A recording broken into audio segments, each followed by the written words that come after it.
Hi, I'm Teresa Chang. Hi, I'm Marianne McCara. Hi, I'm Felicia Grant Cummings. Hi, I'm Kim Johnson with Moms Navigating Autism.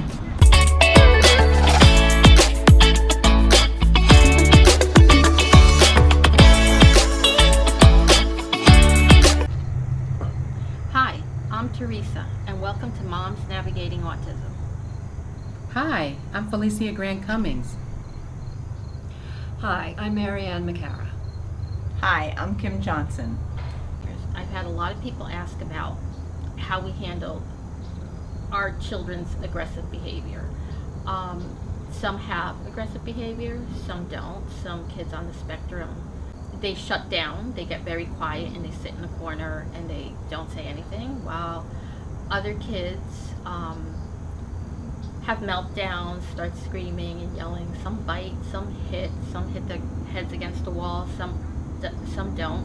Have you guys ever had any of this? I've experienced hair pulling and some attempts to bite me. It changes as the child ages. When my son was quite young, he would grab my hair and pull it. Let's say if I was changing the videotape and I happened to be bending over. As he grew older and he began to tantrum more when he'd be hitting 12, 13, 14, when he was in puberty, then the biting behaviors started. And he would either, when he'd get very frustrated, bite himself, or he might try to bite myself or one of his caretakers or one of his siblings. So that was a behavior that we had to cope with. And try to redirect. If I could see that he was starting to get agitated and he might tantrum, I would try to bring him to a quieter place in the house and maybe, just change where he was, change the location he was in to sort of try to break that behavior.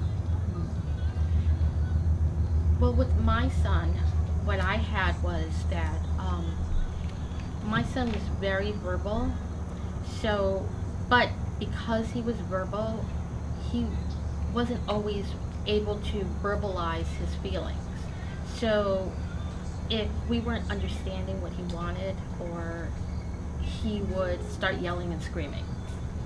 And yes, the puberty years, oh my God, that was more yelling and screaming, or stomping. It was a lot of stomping.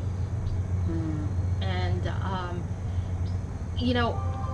it took a little while to actually transition him into being able to tell us how you feel.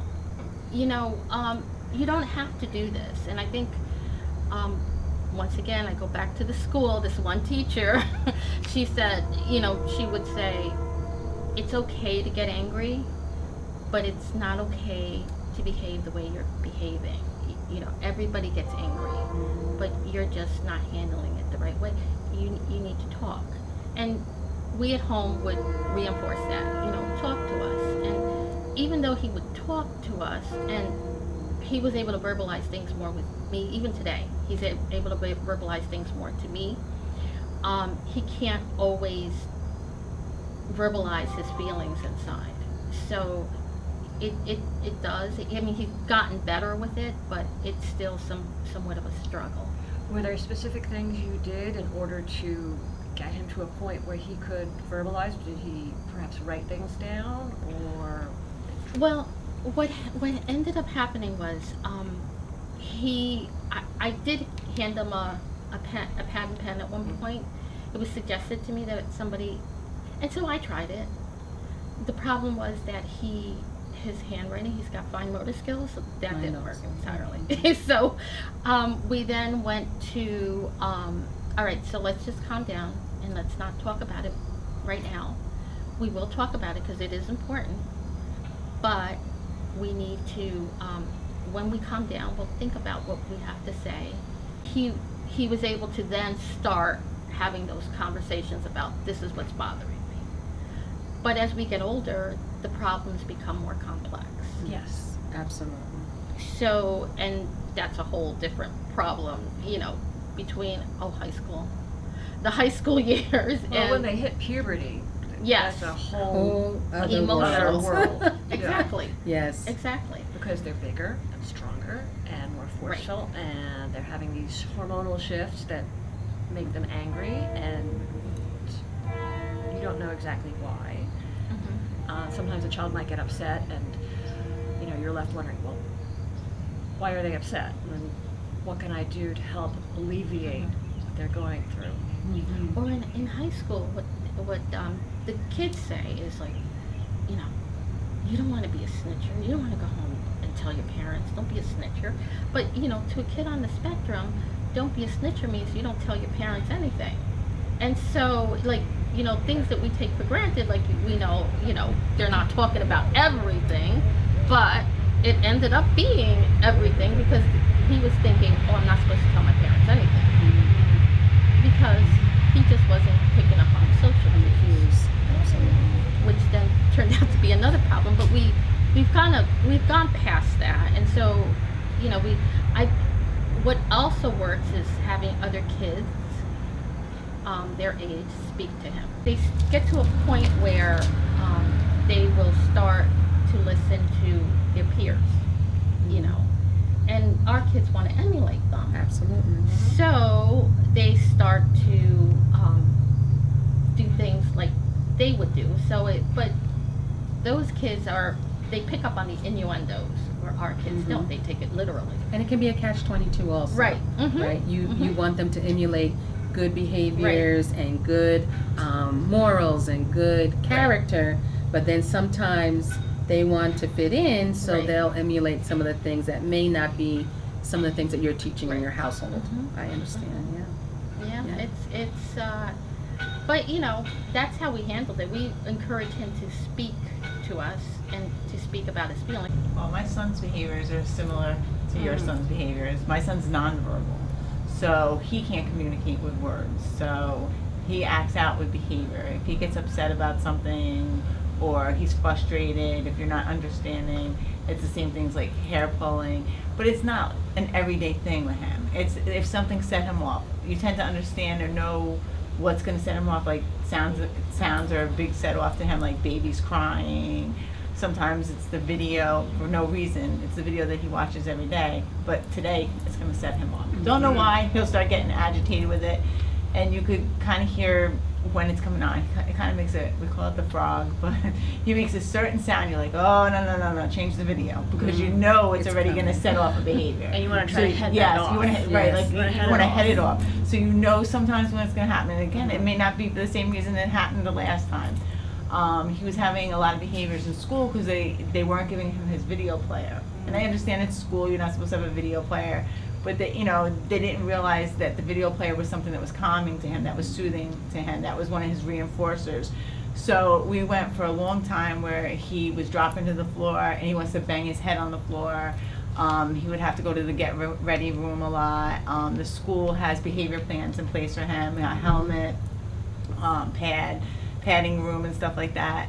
Once they gave him back the video, it was like, oh my God, he's doing well. He had more good days. Yes, had more good days. But you need to work. That's your reinforcement. You need to work for the video. And then COVID hit. So then they were home for a long time, and then they went back to school. He's just so happy to have, even if he has a video player, he just likes to have his peers around him. It makes him happy to see everybody, get on the bus, go see everybody every day. Routine, So, that routine. Oh yes, Yes. routine definitely. Like I said, his behaviors could be full blown, but they're not always there because they keep him happy. Wasn't it an adjustment to go back to school after? No, he was just like, happy bus to is go here. back. He kept looking for the bus. At some point, okay. he kept looking. I was leaving for work, but he wasn't leaving to get on the bus. So he wanted to go out in the garage and wait for the bus. He wanted that bus to come. So he couldn't wait to go and have somewhere to go. So, yeah. Like I said, it was the hair pulling, banging his own head, scratching at people. But it's not like he goes and has behaviors every day, all day. There's always something that sets it off. It's something that caused it. And because he's nonverbal, that's, the frustration, biting his hand, like you were saying, my son, I'll bite his left hand. I don't know if it's an input, it sends something back to their brain, and I don't know why they do it. Well, our son gets frustrated, and he'll start off by biting himself. But once his frustration gets to a point where it's almost, I suppose, unbearable for him, he will then try to bite somebody. Sometimes whoever is closest, you know. So you do your best to try to provide an environment where there are no triggers, but sometimes that is super challenging because sometimes, frankly, you just don't know what's going to be the trigger that day or that hour. Right. Well, my daughter's high functioning autism, and she, I didn't really see too much aggressive behaviors from her until probably puberty, probably once the hormones started kicking in. And I remember in school she was having a lot of difficulty at one time, and you know, we really couldn't figure out. The teachers couldn't figure it out. I couldn't figure out what was different at home. Nothing was different. And then finally, you know, we realized it was just she had reached that time where she was going through the next stage. And then it was like, you know, once her menses started. And so then it was like, that's what it is, you know, like it was. We all go there. It was amazing. A little bit on a different level. I think sometimes it makes it easier to cope with something if you know why it's happening. Absolutely, right. Because it just became more intense and we couldn't figure out why that shift, you know, in her behavior. But she's very verbal and she has been for a long time.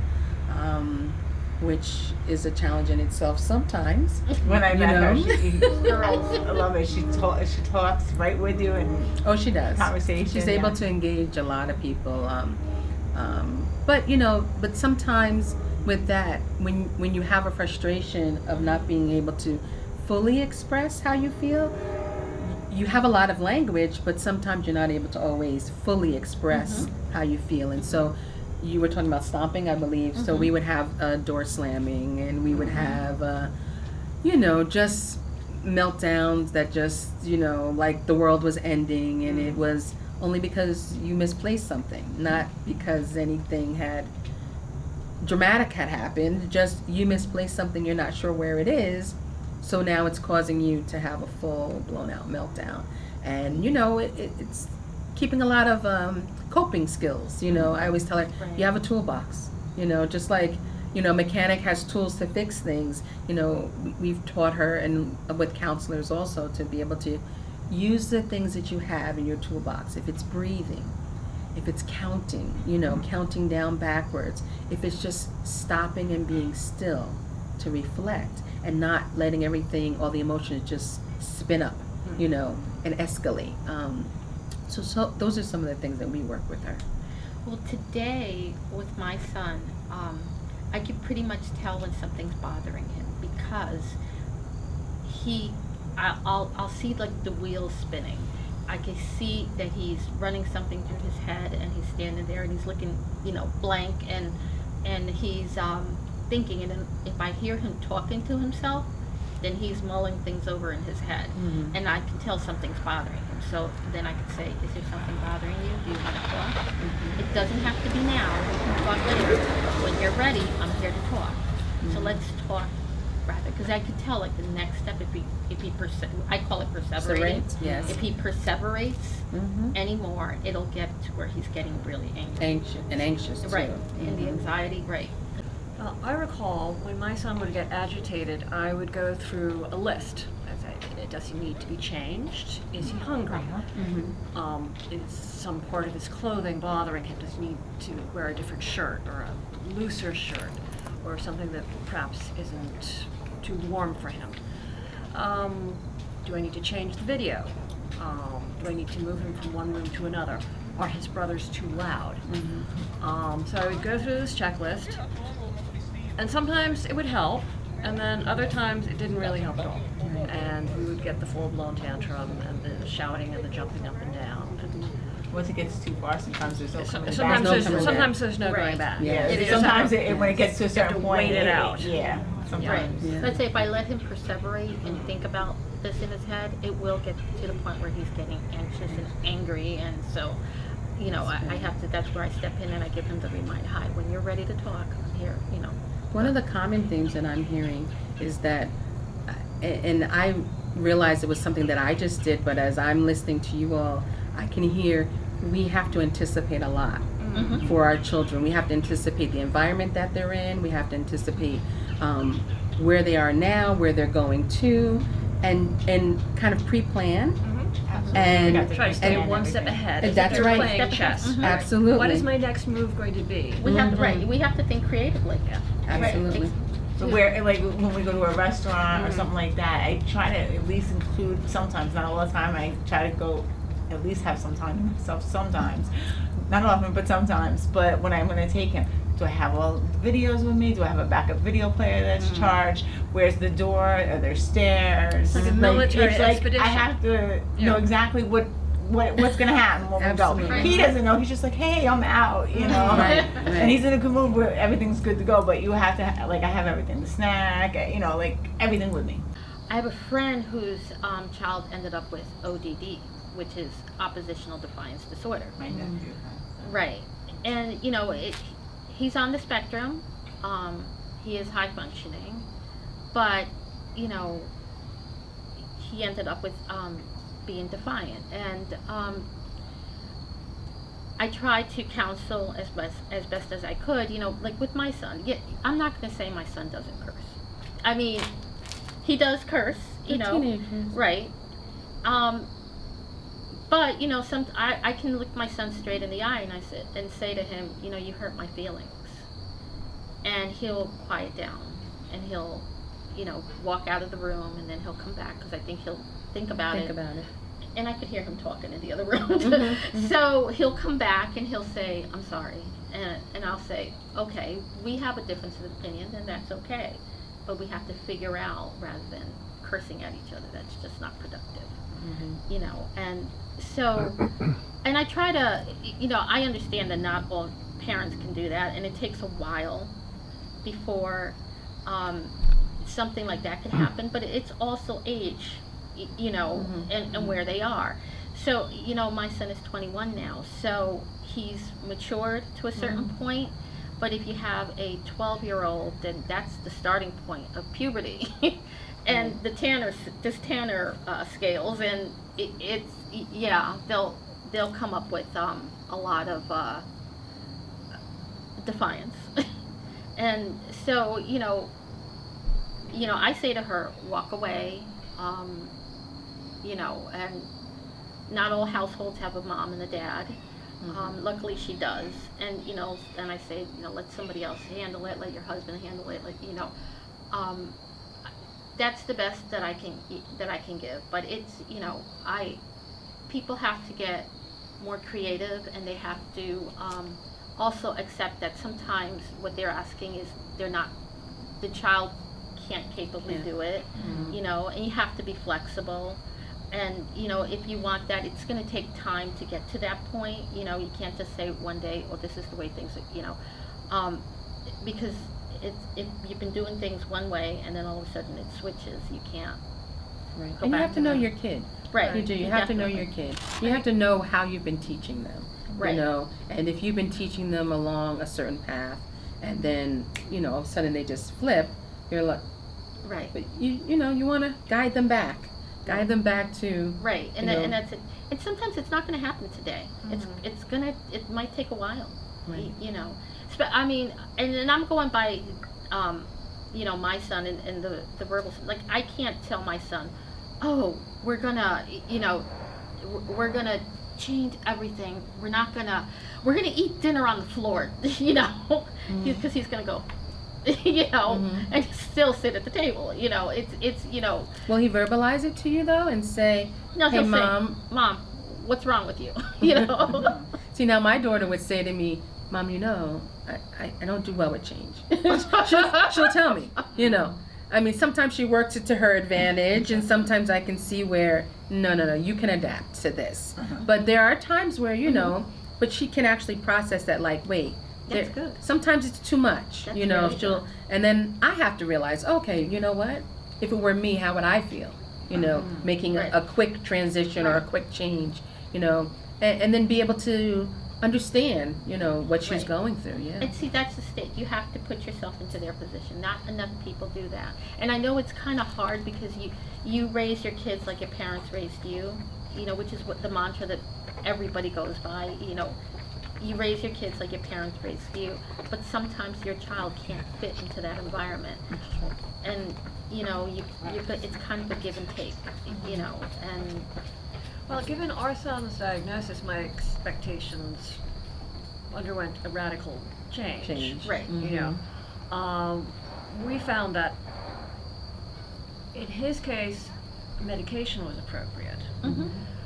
He went on a trial for Abilify, and we found that that had very good effects for him. And he also would on occasion take lorazepam to help with the tantruming behaviors, and it did calm him down. And when he has to have a dental procedure, he has some Valium beforehand, and that allows them to get him to a relaxed state where they can actually get the work done. Yeah. I mean, it's not ideal, and a lot of parents are very resistant to the idea of medication. But in our case, and for our son, I think it was the right decision. It works, right. And there are a lot of parents who feel that way. They put them on medication to be able to stabilize things until they can get things together. For many years, they wanted my son to take medication, and I was so against. It's not that I was so against it.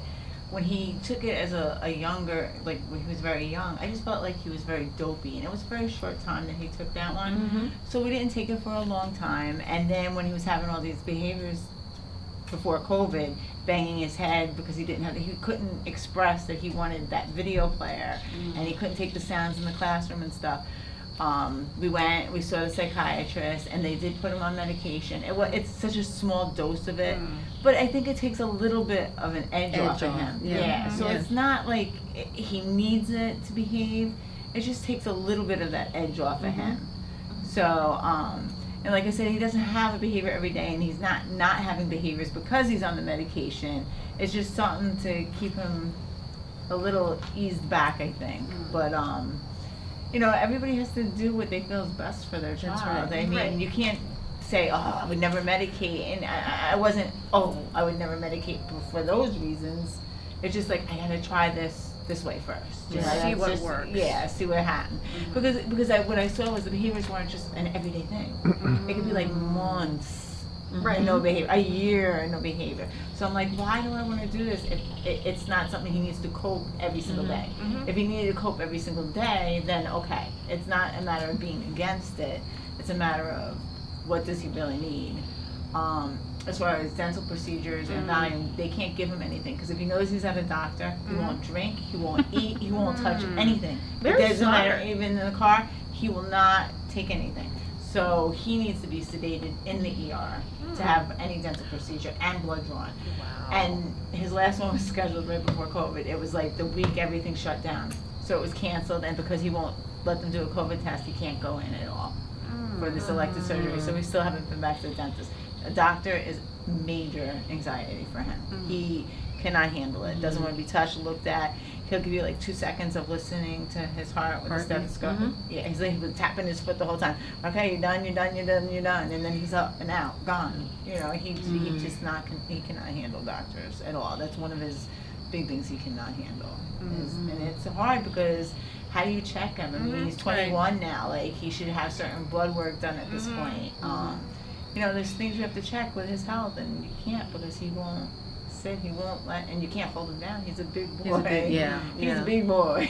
So you can't really hold him down or anything. So I have to figure out how to get him back in again now. The funny thing is, our oldest son, has always been great about blood work. Blood work, doctors, whatever, all fine. It's my youngest and my middle child who have a real problem with blood draws. So it's, you know, unique to each child. Absolutely. Absolutely. My son, in a new environment, that if he doesn't know it's a doctor's office, he's constantly looking over his shoulder at the door. Who's coming through? Is it a doctor? You know, he like the white coat syndrome. Like, you see anybody with a white coat, he jumps out of the chair and runs. And he's gone. Yeah. Because, you know, he had complications when he was born, so he went through a lot when he was born. He had surgeries in his first year. I don't know if that contributed to part of why he won't let anybody around him, and it could be because of all the surgeries and the doctors, and I mean, it could have led up to this, but And again, you have to find ways to adapt. And I don't know how I'm going to do it. He's so big, so I have to figure something out. I'm open to advice, suggestions. How about a weighted blanket? Would he? He doesn't. No? I bought him one for Christmas. Yes. He loves blankets, loves them. But the weighted one, he looks at me and just he doesn't want to hang out with it. But it won't make a doctor allowed to come near him. How about the doctor coming to your house? You know, I wonder about that. I think that The house call. the house calls. I mean, back in the day, yes. there used to be house calls. But for children that can't handle it, or they're more comfortable in their own house, in their own environment, to come in, draw their blood. You know, I've talked about this with several like teachers and therapists that have come to the house. We always talk about that. Oh, it'd be great if we could set up this place. Even a haircut or so. I cut my son's hair, and thank God he has curly hair because he will not let anybody come near him to do a haircut. So, I mean, some of these services that they need and they can't handle it out in those environments, to have a place that makes them feel comfortable or a house call kind of thing, it would be great if they had something like that. Yeah. All right, Kim, let's start it. Let's I go. want to start my own adult day program. Well, I just give my son a buzz cut. Just My quick son's and head's a easy. little misshaped. I don't know if that will Yeah. work out. It might not grow in so good because he won't stay still long enough. So he'll have a patch here. So I don't know. Wouldn't be able to get it all off. Could you do it while he's sleeping? No. Oh God, I can't even go near him. If I go near him and just touch him, like he's like somebody's around. He'll wake up out of a sound sleep. How about cutting nails? I'm able to do that now. You And the are. last year Okay. is the only time I've been able to do it with an actual nail cutter now. It was so hard before. When I was talking to a girl that works in one of the local stores, she was explaining to me sound sensory. So she's on the spectrum, she has Asperger's, and she would explain to me that the sound, like in an airport or going out in the rain, like the little drops of rain would touch her, they would feel like needles in her arm, she said. And here's somebody that can actually explain what's and I like talking to her because like I get kind of input. Insight, She would see me and my son in the store and she would talk to him and she'll talk about his eye contact and she would tell me about sounds, how it just sounds so loud and Wow. painful to the ears, and The it's like sound. just imagine just rain makes you have pain. Mhm. You know, I can't even imagine. fabric does too, because that's how my son felt about fabric. Fabric, yes, that's Yeah. right. I remember when my son's teeth started to fall out, his baby teeth. Uh-huh. He got enormously upset because I think eating felt different. Mm-hmm. So it only happened maybe the first 3 or 4 teeth that came out. After that, he sort of adjusted. Got used to it. He got used to it. But the first couple of teeth he lost was very difficult. He was crying. I was holding him. I was trying to explain to him, that it was okay, that he'd get, More teeth. more teeth. Right. But it was rather upsetting that I couldn't tell whether or not he understood. So when your son lost his teeth, did he have a similar experience? I don't know. I would find them. Or you would find them. My son will chew. I can't put him in anything with buttons because he'll take the buttons off of the shirt. But he won't swallow them. Thank God he doesn't choke on them. But the teeth, the same thing. So when they were falling out, sometimes I find it on the couch or something. I would like, where's your tooth? And I would look around and I would find it because he wouldn't swallow it. He wouldn't swallow. No, he wouldn't Okay. swallow. Unless it happened in school, then I didn't find those ones. But Sometimes the school ones would that- send home teeth to me. Oh really? Yes. Yeah. No, I haven't In a had little that happen. plastic But bag. yeah, no, I would find them sometimes. Thank you, Altis, for providing us with this platform. And we want to remind everybody that we are mothers.